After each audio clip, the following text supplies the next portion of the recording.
ಕೊಡ್ತೀವಿ ಅಂತಾರೆ ಅಂತವ್ರಿಗೆಲ್ಲ ಒಂದೇ ಒಂದು ಕಿವಿ ಮಾತು ಹೇಳಕ್ ಇಷ್ಟಪಡ್ತಾರೆ. ಈಗ ತಾವೆಲ್ಲ ಏನು ಐಟಿ ಬಿಟಿ ಇಂಡಸ್ಟ್ರಿ ಅಂತೆಲ್ಲ ಮಾತಾಡಿಕೊಂಡು ಎಲ್ಲ ಬಹಳ ದೊಡ್ಡ ಮಟ್ಟದಲ್ಲಿ ಇದೆ ಅಂತ ತಾವೇನು ಭಾವಿಸಿದ್ವಿ, ನೆನಪಿಟ್ಕೊಳ್ಳಿ.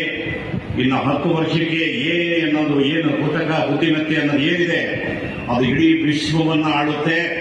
ಎಲ್ಲ ಐಟಿ ಬಿಟಿ ಇತ್ಯಾದಿ ಯಾರ್ಯಾರಿದ್ದಾರೆ ಅವರೆಲ್ಲ ಮನೆ ಹೋಗ್ತಾರೆ.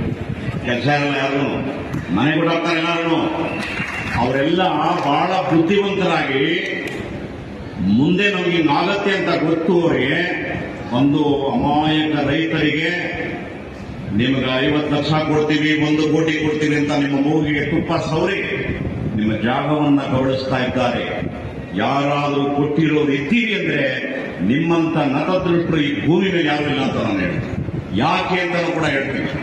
ಸ್ನೇಹಿತರೆ, ಇವತ್ತು ನೀವು ಮನೆ ಇಟ್ಟಿರಿ, ಆಸ್ತಿ ಇಟ್ಟಿರಿ, ದುಡ್ಡು ಇಟ್ಟಿರಿ, ಏನ್ ಬೇಕಾದ್ರೂ ಇಟ್ಟಿರಿ, ಮುಂದೆ ಯಾವನು ಭೂಮಿಯನ್ನು ಇಟ್ಟಿರ್ತಾನೆ ಅವನೇ ಚಕ್ರವರ್ತಿ, ಅವನೇ ಸಾರ್ವಭೌಮ, ಅವನೇ ಅದ್ಭುತವಾಗಿ ಉಳಿಯುವಂತವನು ಈ ಭೂಮಿ ಮೇಲೆ. ಇದನ್ನ ದಯವಿಟ್ಟು ಮನಸ್ಸಿನಲ್ಲಿ ಇಟ್ಕೊಡಿ. ಬಂದವರೆಲ್ಲ ಜಾಗನ ಮಾರುವಂತ ಕಾರ್ಯಕ್ರಮ ಏನ್ ಮಾಡ್ತೀರಿ ದಯಮಾಡಿ ಸ್ಟಾಪ್ ಮಾಡಿ. ಕೊಡಬೇಡಿ ಯಾರು.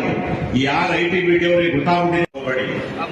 ಇವತ್ತು ನಾನು ಮೈಸೂರು ನಮ್ಮ ಅಪ್ಪನ ಆಸ್ತಿ ಉಳಿಸ್ಕೊಂಡಿದ್ವಿ, ಕೊಟ್ಟಿಲ್ಲ ನಾವು ನಮ್ಮ ಅಪ್ಪ ಸತ್ತ ಮೇಲೆ 12 ವರ್ಷ ಏನೋ ಮಾಡ್ತಾರೆ ನಮ್ಮ ಮನೆ ಮಕ್ಕಳು ಅಂತ ಬಿಟ್ಟಿದ್ವಿ. ಯಾರು ಗ್ರಾಮೀಣ ಭಾಗದಲ್ಲಿ ಕೆಲಸ ಮಾಡ್ತಿಲ್ಲ ಸ್ನೇಹಿತರೆ. ಎಲ್ಲಾರ್ಗೂ ಈಸಿಯಾಗಿ ದುಡ್ಡು ಬೇಕು.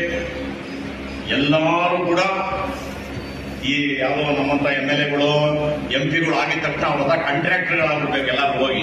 ಆ ಸ್ಥಿತಿಗೆ ತಲುಪಿ ಇವತ್ತು ಹಿಂಗಾಗಿದೆ ಅಂದ್ರೆ ಗ್ರಾಮೀಣ ಭಾಗದಲ್ಲಿ